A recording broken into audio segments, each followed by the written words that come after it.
Thank you so much for having us in your offices as you are going to be sharing us the journey that you do on your everyday life as a change maker. Thank you very much for having me in Nhlanhla, and I look forward to sharing all the insights with you. So, Ameena, share with us your daily life as far as your work is concerned. Being in marketing, nothing is the same. Every day is different. Every day is a new challenge, but we obviously find our ways to overcome it. Month ends in the automotive industry are crazy, so we just get up. My morning goes to getting a good start, getting my steps in, either a walk or a run, and then obviously I'm back at work. 8 o'clock, we hit the ground running.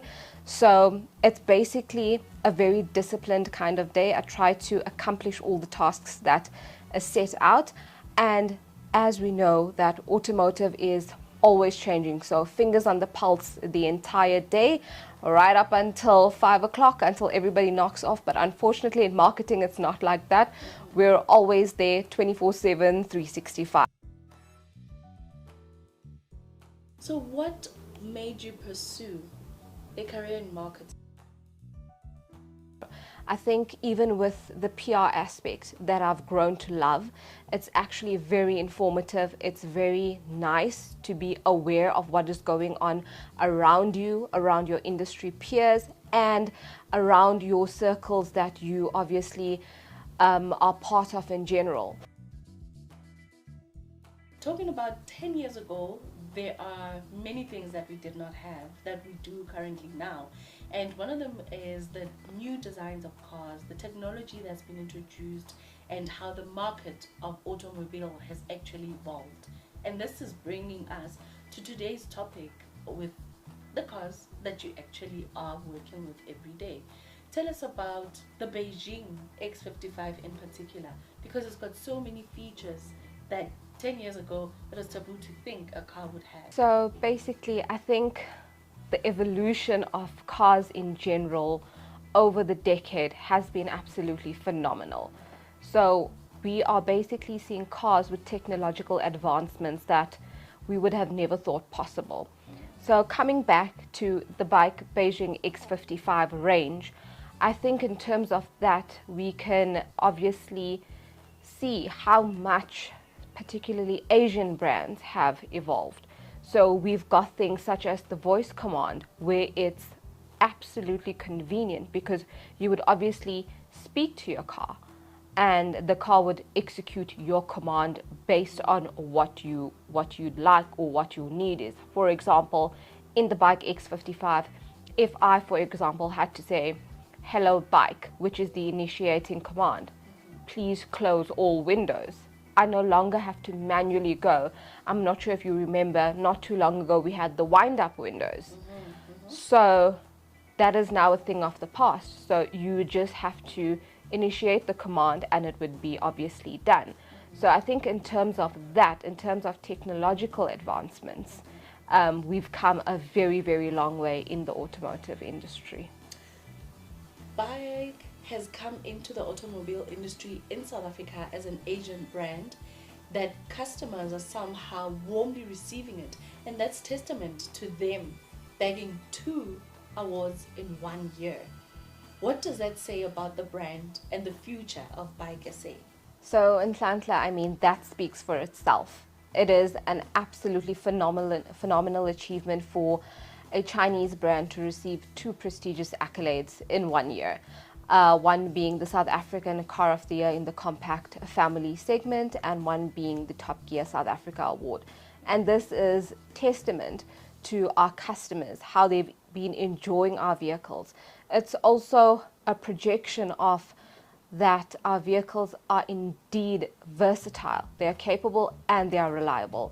So it has been extremely well received by our customers, and it's just that we are here to stay. BAIC South Africa is here to stay, and we've got exciting future plans for South Africa in terms of product lineup, in terms of engaging with our customers. So basically, everybody who's part of the BAIC family is definitely going to have their finger on the pulse in the next upcoming months, because there's going to be things that are unveiled and there's going to be some things that obviously the public can look forward to as well. So just in saying about the evolution of the Asian brands, I think BAIC South Africa has reached an amazing milestone.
So you've had the car for how many days? 1 week.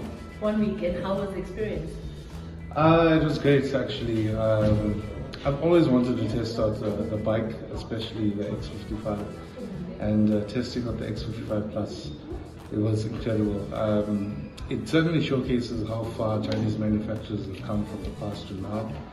And I mean, the car it's got the look, it's got the feel. Yeah. I think most people are probably interested in the drive, and it has a 1.5 it's a turbo engine. It still pumps a lot of gas. As you guys were saying, you know, Android Auto and Apple CarPlay is not available, but it knows are negligible really, and that's where the USB port that you can put in. So there's many positives that I took from this car. In fact, I made my wife sit in it yesterday, and she was also really impressed by the design, the comfort, the amount of space inside is surprising. I didn't expect as much space as the BAIC X55. So I'm really happy, very pleased for BAIC especially, because you know the automotive market is a difficult one to break into, especially in South Africa. But I'm glad that for them they've come up with an SUV that's brilliant and that comes at a low price point as well. So hopefully more South Africans will embrace it. And what was your highlight in the whole week while driving the car? The highlight for me was the smoothness of the drive, taking bumps and cobbly roads. Because I really tested the car and took it on a dirt road. Okay, so you off-road it and oh, that's great. Yeah. Yeah, even though it doesn't technically have off-road capability, but it still handles it pretty well, and it still delivered a good even drive. And the one thing was jerky, more basic with other vehicles. So the suspension is really strong as well. Okay. And yeah, I think that for me was it was surprising. I didn't expect it. As we said, it's not an off-road car per se. Yeah. But So you were just taking a chance and it worked. Yeah, I tried it when it handled, and that was impressive for me. Beautiful. And would you buy this car? Absolutely. Absolutely. But if I had the money right now, I'd buy this one when I was driving. But unfortunately, I work in radio, so it kind of